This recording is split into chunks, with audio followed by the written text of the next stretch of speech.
President Biden meeting with baby formula makers yesterday. And while the president said that he wasn't aware of the crisis until April, just 2 months ago, month and a half ago, other executives in the industry knew there would be problems as soon as Abbott issued its recall back in February. Here's what Robert Cleveland, he's the senior vice president of nutrition at Reckitt, had to say.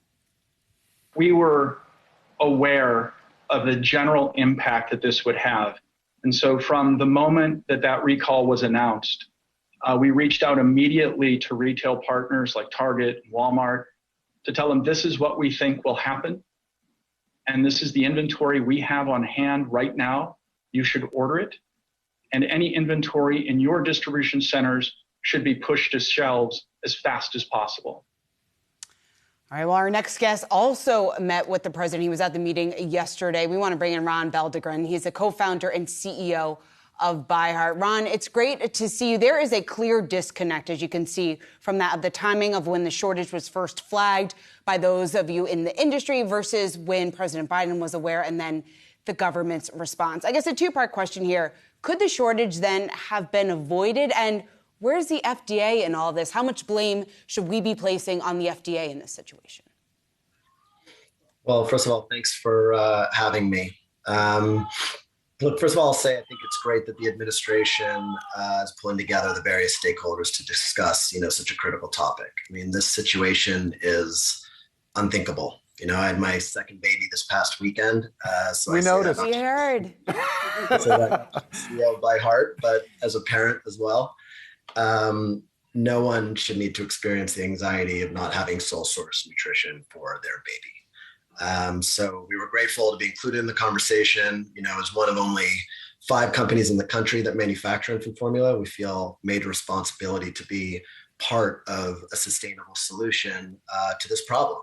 And as you know, 5 years ago, we made a decision, a commitment to own our entire supply chain, to take a path no new entrant has in decades, and acquire manufacturing, directly source our ingredients, conduct the largest clinical trial from a new brand in 25 years. And that was really motivated by a desire to innovate on this critically important food.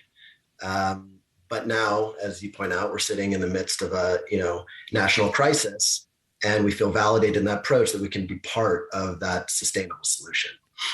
To answer your question on why, various stakeholders, may have been surprised by this, I'll tell you why, in our view, it's been a surprise to many parents and to many people across the country. I mean, one of the biggest misconceptions in this category, and something that you don't often realize, is when you're standing in front of a crowded infant formula aisle and you see lots of different labels and lots of different brands, lots of containers, it seems as though there's lots of choice, and you would think there are dozens of companies that are supporting this most foundational food, right? But the reality is that 90% of the shelf is from just 3 brands that have dominated for 100 years. And every new entrant in the last few decades have taken the same path, to outsource to the one and only contract manufacturer in the country and utilize an expedited kind of generics path to market, which only allows for sort of incremental change based on existing recipes.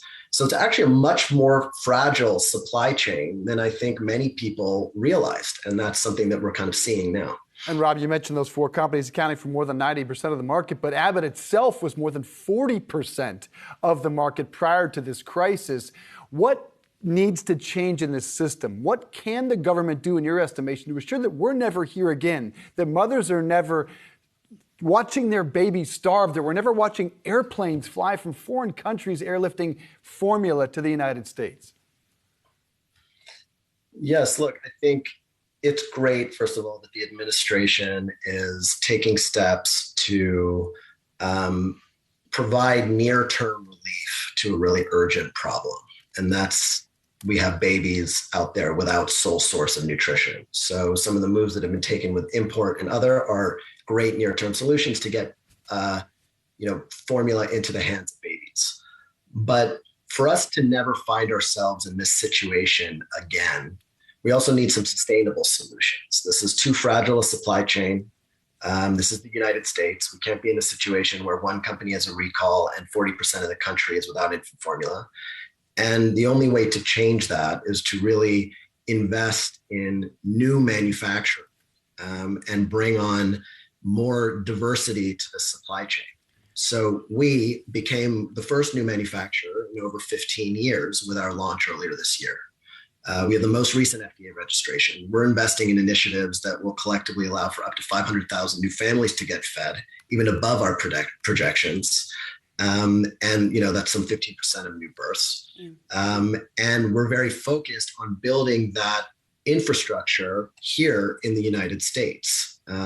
We also need to drive more incentives for other companies to do the work that we've done. The fact that all other new entrants have outsourced to a contract manufacturer means that none of the new entrants in the last 15 years have brought in incremental manufacturing or new clinical studies to continue to advance the field. And so we need more companies to set up infrastructure here, run clinical trials, and build new manufacturing, and meet really the very heightened and appropriately so regulatory standards for manufacturing infant formula in this country. Well, Ron, from your meeting with the president yesterday, I guess, are you confident that we are going to see change? And then, because we were looking at some of the statistics, 1 in 5 U.S. states is 90% out of baby formula, and this comes after some of the President Biden's initiatives started. I guess, how soon could we potentially see actual change in your industry? Look, I think what we heard yesterday is that, I think every stakeholder involved is working tirelessly to solve this issue. It's sole source nutrition for babies is universal. No parent.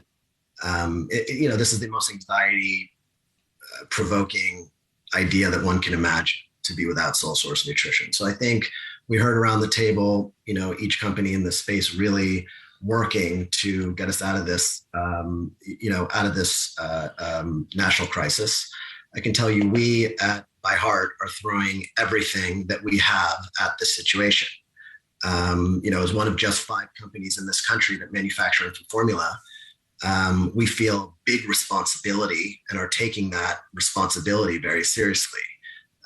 We're investing heavily into our manufacturing in Reading, Pennsylvania, with a new $30 million investment. We are hiring aggressively. We're adding a whole new shift. We're already working 24 hours a day, 5 days a week. We're moving to 24/7. Even just within days of the enforcement discretion policy being announced, we had 2 submissions into FDA to expand our manufacturing footprint and accelerate fulfillment to get parents' formula even quicker. And all of that here in the United States to really create a hopefully sustainable solution and incremental manufacturing here at home.